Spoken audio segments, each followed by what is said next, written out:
Bonjour, voici les titres au sommaire du journal Anti-Guyane de ce vendredi 25 septembre 2009. Les inspecteurs pédagogiques régionaux ont délivré quelques clés aux enseignants du second degré nouvellement nommés dans l'Académie de Guadeloupe en vue de faciliter leur intégration. En Martinique, la vente de poissons a considérablement diminué depuis l'annonce de contamination de certaines espèces par la chlordécone. Après la marche organisée hier à Cayenne et les négociations avec le recteur d'académie, le ministère de l'Éducation s'apprête à dépêcher une mission d'experts en Guyane.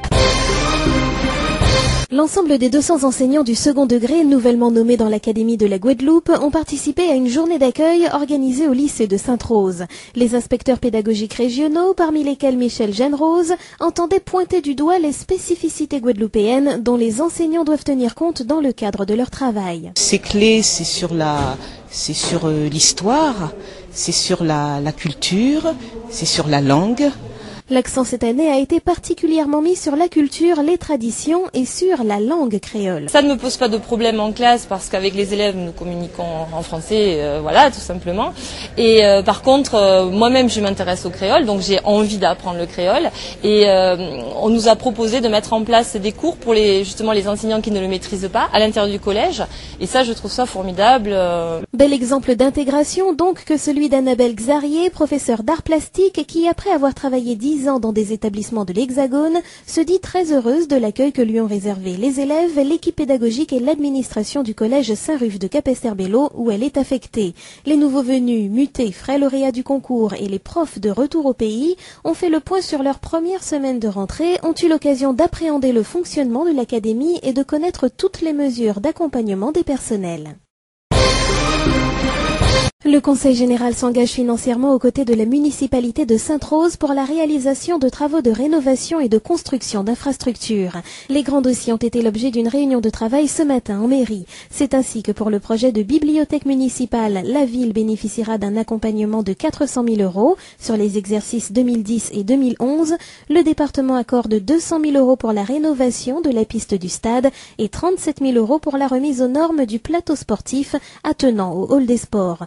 En revanche, Jacques Gillot, président de la collectivité départementale, n'a pas encore répondu favorablement au maire Richard Yakou à propos de l'implantation d'un port polyvalent. Une réunion du conseil portuaire sera notamment organisée, mais aussi pour la création à Bébel d'une crèche de 60 places qui sera abordée lors du vote du budget primitif 2010. Depuis l'annonce de la contamination de certaines espèces de poissons et de crustacés par la chlordécone, le constat est unanime sur les marchés et dans les centres commerciaux. La vente a considérablement diminué.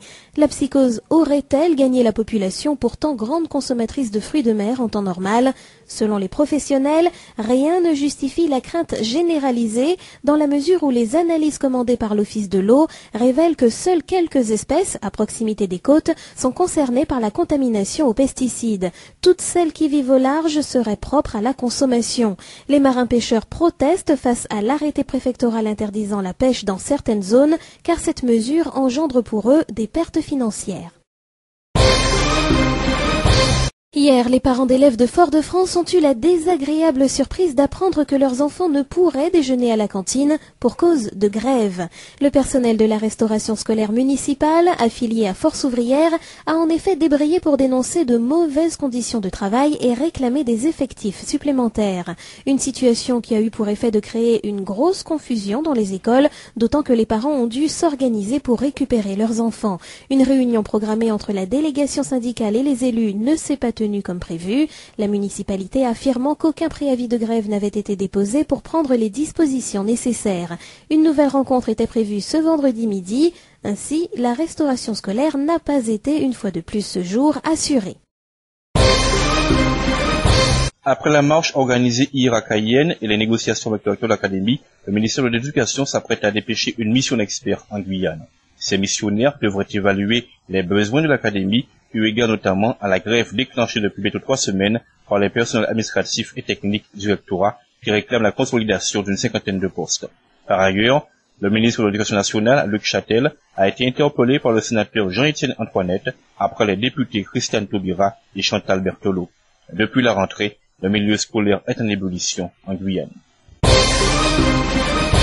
La loi pénitentiaire adoptée cette semaine va-t-elle améliorer l'ordinaire des détenus et les surveillants au centre pénitentiaire de Remire-Montjoly? Les conditions de détention et de travail continuent à être remises en cause par les gardiens de prison. Le centre pénitentiaire de Rémire-Montjoly compte plus de 700 détenus pour à peine 500 places.